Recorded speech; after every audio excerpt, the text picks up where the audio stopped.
going to teach you how to do a place value foldable. Okay, so you need a piece of paper, either just a plain piece of paper. If all you have is lined notebook paper, that's fine. If you have colored paper like red or something like that, anything will work. Construction paper, any piece of paper, any size really. So as I go, pause it if you need to, okay, if you need to catch up. So you have this, and you're going to fold it, not halfway, you want to leave it. So you're going to fold it about like this. It does not have to be perfect. So about a third. You want to have room at the top and room at the bottom.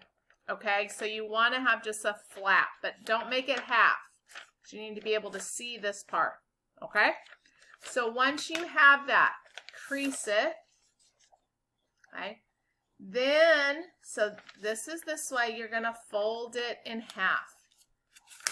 Okay, you're going to fold it in half, crease it. You know how to crease it. Okay, so just leave it like that. So you have a flap here, and then you fold it in half. Then you're going to fold it in half again. And you're going to crease it. These do not have to be perfect. Okay, we're just trying to do this pretty quickly. Okay, then you're going to fold it in half again. It doesn't matter if you fold it this way or this way. Okay, just you don't want to go this way. Okay, so keep it long. And you're going to fold it and crease it. And you guys can see that mine is not perfect. See how they're not? Okay, it's okay. It's fine. Okay, some of you are perfectionists. You may want it to be perfect. That's fine, but you can kind of see that mine is not perfect. All right, then what you're going to do, so make sure it's creased. And then you're going to open it up. And you should see all these creases. Okay, you should have 1, 2, 3, 4, 5, 6, 7, 8 spaces. So 8 spaces. Okay, and remember we still have our little fold here. Okay, leave that fold up, and I'll tell you why here in a minute. Okay, so what you're going to do, you're going to look at yours like I'm looking at it like this. My flap is on this side. I'm looking at it on the right. Okay, so you're going to see it different in my film, but on your right, so if you're right-handed, it's the hand you right. Start there, and you're going to count 1, 2, 3 spaces over, and you're going to put a point right on this line. And I'm going to show you what I mean. You're going to put a decimal point just like this. So you're going to have three spaces to the left, to the right of the decimal, and then 1, 2, 3, 4, 5 spaces to the left of the decimal. Okay. All right, pause it if you get stuck. Then we're going to write on this flap part. The flap, we're going to write on that. Okay. So we will start right here. To the right of the decimal, you're going to write, does anybody remember what it is? Tenths. Okay? And I write it like this. Oh, you can turn your paper over and kind of write it that way. It's going to say tenths. And then the next one is going to say hundredths. Now it's best if you have some kind of marker. It can be a black marker, a red marker, or whatever color you want. It doesn't matter if you use pencil. It's fine. Whatever you have is fine. You just want to be able to see it. So hundredths, sometimes my handwriting is hard to see. So pause it. Oh gosh. Pause it if you need to. So HUNDRETHS.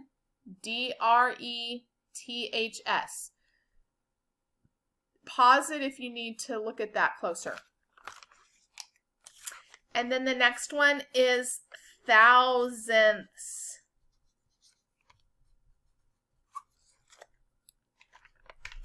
So tenths, hundredths, thousandths. And I'm writing them this way because it's just easier to write them like that. Okay, pause it if you need to see how to spell that. Then we're going to go to the other side of the decimal. Remember what that's called? That's called the ones place. The ones place. So O-N-E-S. The ones. Oh. Remember, there's no TH to the left of the decimal. And this is hopefully a review, okay? But you'll need to know this. Sorry, my dog's barking. All year long, okay? So that's why we're making this. Ones, then tens. Pause it if you need to. Hundreds.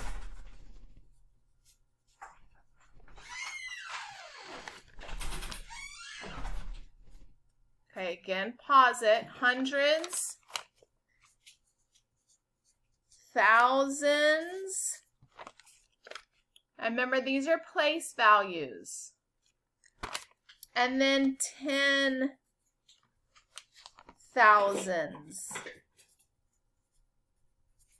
We are only making it to 10,000s. That doesn't mean you don't need to know more. That just means that's as far as we're going. Okay? The next would be 100,000s, then millions, 10 millions, 100 millions, then billions. Okay, but we don't have that big a piece of paper. So it should look like this. Okay? If for some reason you messed up and you put them on the wrong side, it's easy. Just flip it over and start over. Okay? It's not a big deal. All right? We all mess up. So here's the idea with this, which we will use in the next lesson. This is just the foldable part, okay? So ideally, if we were in class, then I would give you some of these, okay? So let's say our number is, I'll show you. I'm going to make it just so you can kind of know why we're doing this. And you can kind of imagine this. So, if I put this numbers in here, whoops. Whoop, it's hard to do it the other way. I have to do the mirror image. Okay, so if I look at this, and we'll talk about this in the next video, you can use this to help you. You see how it ends in the hundredths? That means that's going to be what it's kind of named. It's 19. Let me if I go like this. This will be easier. It's 19 and 42 hundredths. It ends in the hundredth spot. So 19 and 42 hundredths. Okay, now if I put a 7 here, it would be 719 and 42 hundredths. Okay, now if I put an 8 over here, it would be 719 and 428 thousandths. Thousandths, it would end in the thousandths. If we took these off, 19 and 4/10. It ends in the 10th spot. Now if we throw a 0 in there, this would be 19 and 4 hundredths. 19 and 4 hundredths. So this is going to help us. We're going to do lots of these in our next video. If you don't have these strips of paper, that is fine. You can just kind of write it in pencil or just kind of know where it would end. You can count over how many decimals there are to the right, and then you would know where it ends. Okay? So hold on to this and use it for this all this week's material.